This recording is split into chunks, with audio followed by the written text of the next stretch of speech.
you being guided by higher beings and you are having conversations with higher beings for quite some time. Can we also connect with our loved ones who have crossed over? Can we create a portal using sound and connect with them? And can you share what all higher beings you have connected with and how to connect with them? Thank you.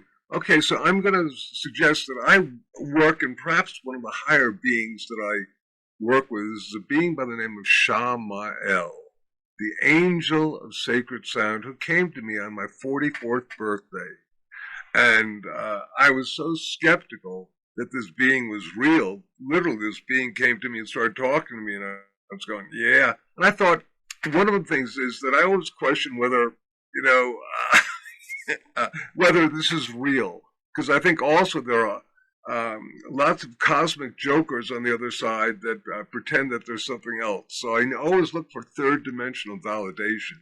And lo and behold, about a week later, a person who was a friend of mine brought me a book called A Dictionary of Angels, and I looked up Shamael, and it had the angel of sacred sound, and also for those people who work in the angelic realm and know about the archangels in the Kabbalistic tradition, there's a being called Metatron. And here's a secret.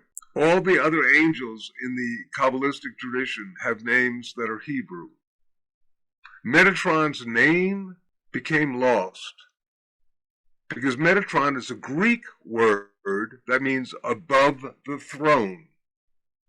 Shamael, from my perspective, is a true name because it means voice of God. And as Saraswati is, if you like, the embodiment of Brahman manifesting things, so Shamael would be the, if you like, Western manifester of reality. And that's, one of the things that if you like, everything is vibration with the proper sounds, one can bring being. So I've been working with Shamael for a long time, and I've shared this being's energy with you just so that we can invoke and work with these beings. I think the idea first is that we need to invoke them, don't you? If we don't ask for them, they won't come. Yes, they respect our free will. Exactly. And a lot of that, therefore, is our attention on something and our intention. So if we have the attention on something and the intention, then we can do this. So if we want to, if you like, speak to our divine ones, well, you've had more experience in this than I have. I could ask you your first experience with connecting with your loved one. Was that conscious, or did it just happen? He started connecting with me, and he is an evolved soul, so he knew how to connect. And after he crossed over, he immediately started connecting with me, and then I traveled to his realm, and he has evolved even more in the last 4 Earth years. He has evolved, and he is now in a very high dimension, in a very high realm. But not everybody's experience is like that. And my connection with him has been through meditation, his visitations through dreams. And I've been a meditator for many, many years since my childhood. And that is why, for me, it is possible to connect through meditation with him. And I also do lucid dreaming and astral travel. And that's the way I connect. But I would be curious to know how we can use sound as a portal to connect with loved ones. I was going to just suggest something else which is interesting, or going to ask you, have you ever had physical plane manifestations of someone who has passed over? Because that happens for me more frequently, and it is not a conscious thing on my part of my trying to go somewhere. That certainly does happen, but for example, a friend of mine passed over fairly recently, And all of a sudden, I was in my kitchen about to do the dishes when he used to wear a patchouli oil. He wore it really heavily so that whenever he came around, the house would really resonate with that frequency for quite a while. But he'd been gone, and all of a sudden, the smell of patchouli came in there, and I went, Tony, you're around here now. Okay. So those sort of things. So I think that can happen too.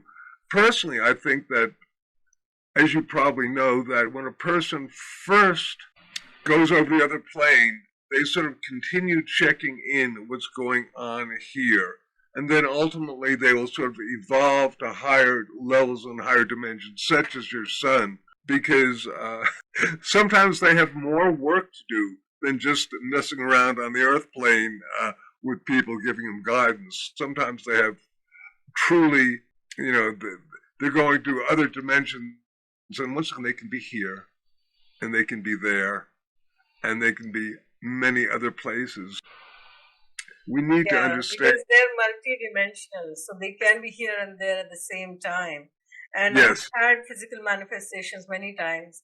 So I have shared this in wherever I'm interviewed also, that even if water falls, it will fall in the shape of heart.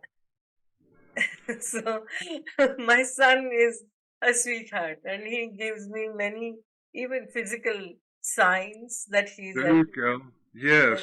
The sandalwood fragrance, or the white lilies, or the rainbows, or the butterflies, and it is very contextual. He gives me messages even through collages, like photographs and all, and he knows that I will understand that because it is contextual and I know how to interpret that. I actually teach all of this. Yeah, but I have never used sound as a portal to connect with. Oh, well, okay. So using sound, you can either do your own sound, such as, because sound simply helps facilitate and empower what you want to do. Okay? Let's do this conscious humming thing as a portal. A lot of times I would use music that I create that is designed to, if you like, travel. It uses specific frequencies that are both. I like to combine sacred sounds from different traditions with the different science of sound, to how to work with brain waves and all that stuff. So I basically sort of create a cosmic soup that people can travel in.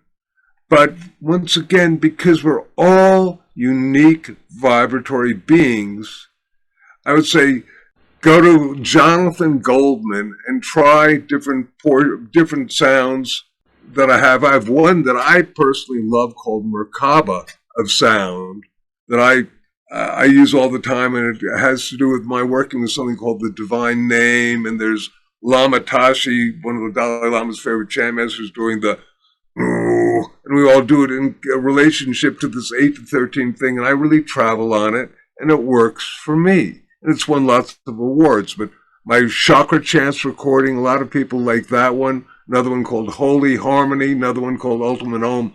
I have about 25 different recordings, and lots of people really like them. And when people say to me, oh, I use this recording for X, Y, or Z, all I can do is go, great, thank you. I'm glad it works for you.